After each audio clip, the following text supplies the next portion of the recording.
ಸರ ನಮಸ್ಕಾರ ಸರ್. ನಮಸ್ಕಾರ. ಹೋಟ್ಲವ್ರ ನೀವು? ಹೌದು ಸರ್. ಹೋಟ್ಲ ಏನ್ ಸರ್ ಇದು? ಸರ್ ಇದು ಒರಿಸ್ಸಾ ಸ್ಟೈಲ್ ಸರ್. ಸರ್ ಅದು ಇದಾಕಿದ್ರಲ್ಲ ಬೋರ್ಡು, ಅದು ಯಾವ ಲ್ಯಾಂಗ್ವೇಜ್ ಸರ್? ಅದು ಯಾವ ಭಾಷೆ? ಅದು ಒರಿಸ್ಸಾದು ಸರ್. ಒರಿಸ್ಸಾದವ್ರಿಗೆ ಮಾತ್ರ ಅರ್ಥ ಆಗ್ಲಿ ಅಂತ ಹೇಳ್ಬಿಟ್ಟು ಅದೊಂದು ಹಾಕೊಂಡಿದ್ದೀನಿ. ಸರಿ. ಹಾ ಸರಿನಾ? ಸರಿ. ನನಗೆ ಹೌದು. ಕರ್ನಾಟಕದಲ್ಲೇ ವಾಸಿ ಆಗಿರೋದ್ರಿಂದ ಫಸ್ಟ್ ಪ್ರಯಾರಿಟಿ ಕನ್ನಡಗೇನೆ ಕೊಟ್ಟರು. ಹೌದು ಸರ್, ನನಗೆ ಅರ್ಥ ಆಯ್ತು. ಒರಿಸ್ಸಾ ಅವ್ರಿಗೆ ಅರ್ಥ ಆಗ್ಲಿ ಅಂದ್ಬಿಟ್ಟು ಒರಿಸ್ಸಾ ಹಾಕಿದ್ರಲ್ಲ. ಸರಿ. ಈಗ ಇನ್ನೊಬ್ರು ಹೇಳ್ತಾರೆ ತೆಲುಗು ಅವ್ರಿಗೆ ಅರ್ಥ ಆಗ್ಲಿ ಅಂತ ನಾನು ತೆಲುಗು ಹಾಕಿದೀನಿ, ತಮಿಳ್ ಅವ್ರಿಗೆ ಅರ್ಥ ಆಯ್ತು ತಮಿಳು, ಒರಿಸ್ಸಾ ಎಲ್ಲಾ ಭಾಷೆ. ಇವಾಗ ಬೇರೆ ಸ್ಟೇಟ್ ಅಲ್ಲಿ ನೋಡಿದೀರಾ ನೀವು?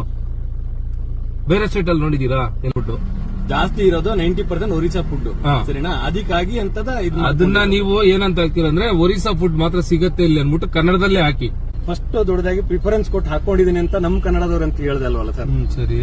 ಪ್ರಿಫರೆನ್ಸ್ ಕೊಟ್ಟಿರೋದಲ್ಲ, ಕರ್ನಾಟಕದಲ್ಲಿ ಇದ್ಮೇಲೆ ಕನ್ನಡ ಹಾಕ್ಬೇಕು. ಪ್ರಿಫರೆನ್ಸ್ ಹೌದು ಸ್ವಾಮಿ, ನಾನು ಬೇಡ ಅಂತ ಹೇಳಿ ನಾನು ಹೇಳ್ತಾ ಇದೀನಲ್ಲ, ಆ ಭಾಷೆ ಬೇಡ. ಆಯ್ತು ಸರ್. ಇನ್ನೊಂದು ಒಂದ್ ವಾರ 15 ದಿವಸದಲ್ಲಿ ಅಂತ ತೆಗ್ಸಿ. ಸರಿ ಸರ್. ಸರಿನಾ? Okay sir. ಓಕೆ.